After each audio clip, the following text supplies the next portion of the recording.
So guys welcome back to my YouTube channel Invest My Way. आज हम लोग discuss करेंगे एचडीबी फाइनेंशियल सर्विसेज लिमिटेड के बारे में। ये जो स्टॉक है, इस स्टॉक्स में आखिर खरीदारी करना कैसा होगा और ये लॉन्ग टर्म में कैसा आपको रिटर्न्स देगा वो हम लोग समझेंगे।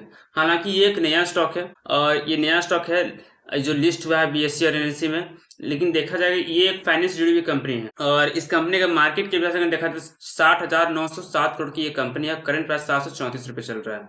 ये कंपनी अच्छी खासी बड़ी कंपनी है और 734 रुपये इसका प्राइस चल रहा है। इसमें गिरावट कितनी है?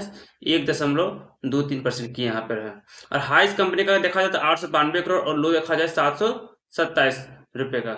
892 रुपये का यहाँ हाई लगा हुआ है और लो जो लगा हुआ है 727 रुपये का लो लगा हुआ है।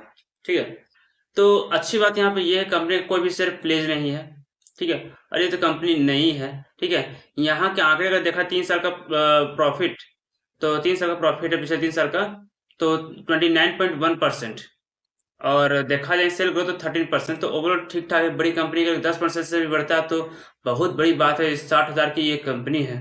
ठीक है, तो अब किसी भी शेयर यहाँ पे प्लेज है ही नहीं, किसी भी तरह से कोई भी शेयर यहाँ प्लेज नहीं है, ये अच्छी बात है। फेस वैल्यू भी देखा जाए तो 10 रुपए का है। डिविडेंड आपको देती है 0.27% के हिसाब से।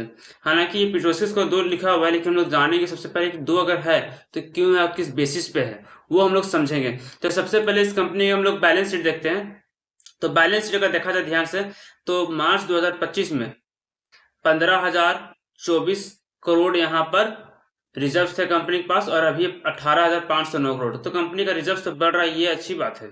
और कंपनी का एसेट अगर देखा जाए तो 1,08,663 करोड़ के एसेट है टोटल। और अभी इस बार है कितना, इस क्वार्टर में 1,14,774 करोड़ का यहाँ पर टोटल एसेट है। तो यह बहुत अच्छी बात है, कंपनी का रिजर्व्स बढ़ रहे हैं और एसेट भी बढ़ रहा है। और कर्ज तो है बढ़ा, 90,541 करोड़ का कंपनी के पास कर्ज है। तो कंपनी के पास कर्ज बहुत ज्यादा है, जितना कंपनी के पास रिजर्व्स नहीं है उससे 5 गुना ज्यादा कर्ज है।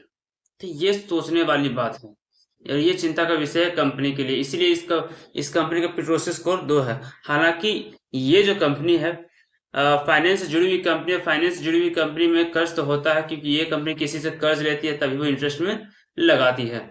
अगर इस कंपनी का प्रॉफिट एंड लॉस थोड़ा देख लिया जाए तो कंपनी का सेल देखा जाए तो 2024 में कंपनी का सेल 14,173 करोड़ था और मार्च 2025 में 16,300 करोड़ था। ठीक है, तो कंपनी का सेल भी बढ़ा है, ये अच्छी बात है। और कंपनी का प्रॉफिट अगर देखा जाए तो पिछला साल 2,461 करोड़ और इस बार थोड़ा सा कम हुआ प्रॉफिट में 2,176 करोड़। तो ये चिंता का विषय, कंपनी के पास कर्ज बढ़ रहा है, प्रॉफिट थोड़ा सा घट रहा है। ठीक है, और कंपनी का अगर देखा जाए एक्सपेंस जो खर्च है वो बढ़ा है। पिछला साल 5,817 करोड़ कंपनी का खर्च था अपना और इस बार 6,745 करोड़ की। ये चिंता का विषय, कंपनी का अपना खर्चा बढ़ रहा है प्लस प्रॉफिट घट रहा है और कर्ज भी बढ़ रहा है। ठीक है, कर्ज ज्यादा भी और बढ़ भी रहा है। तो ये चिंता का विषय कंपनी के लेके। ठीक है, तो अगर यहाँ पर अगर देखा जाए कंपनी का प्रमोटर्स होल्डिंग, तो प्रमोटर्स पास 74.19% की होल्डिंग है, हिस्सेदारी है। मीन्स कंपनी के मालिक को अभी भी भरोसा कि ये स्टॉक आने वाले समय में अच्छा खासा परफॉर्म करके दिखाएगा। ठीक है, और एफआई के पास 3.17% की हिस्सेदारी है एंड डीआई के पास 10.93% की हिस्सेदारी है। और म्यूचुअल फंड पर देखा जाए तो 0.23% की हिस्सेदारी है। अगर ओवरऑल देखा जाए तो प्रमोटर जो इसका मालिक है अभी भी भरोसा कि ये जो स्टॉक अच्छा खासा परफॉर्म करके दिखाएगा।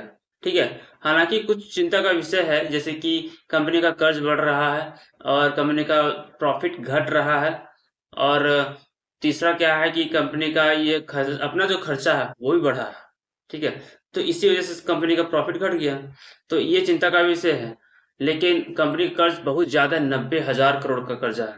तो ये चिंता का विषय है। रिजर्व भी कम है कंपनी के पास, तो ये चिंता का विषय है। तो आप इसे सोच समझें और विचार करें कि ये खरीदना सही होगा या नहीं। ठीक है, और ओवरऑल तो यहाँ पर प्रमोटर्स होल्डिंग हिस्सेदारी तो सब कुछ ठीक है, लेकिन अब हम लोग चलते हैं टेक्निकली। तो टेक्निकली हमें कहाँ बाय करनी चाहिए तो वो भी समझ लेते हैं। तो अगर टेक्निकली देखा जाए, सबसे पहला बात जान लीजिए, इसका जो आईपीओ जुलाई में आया था। ठीक है, और ये कंपनी तभी से आया हुआ है और यहाँ पे भी सबसे नीचे है। ठीक है, सबसे नीचे है। ठीक है, तो बाय करना है या नहीं करना वो भी हम लोग समझेंगे। तो अभी इस तरह का इस मार्केट इस स्टॉक में किसी तरह का पुल बैक नहीं आया है। ठीक है, तो ये चिंता का ये सोचने वाली बात है। लेकिन अगर आप नए निवेशक है तो थोड़ा सा आप होल्ड करें। ठीक है, नए निवेशक है तो ही मैं आपको होल्ड करने का रहा हूँ और कहाँ बाय करनी है वो भी मैं बता रहा हूँ।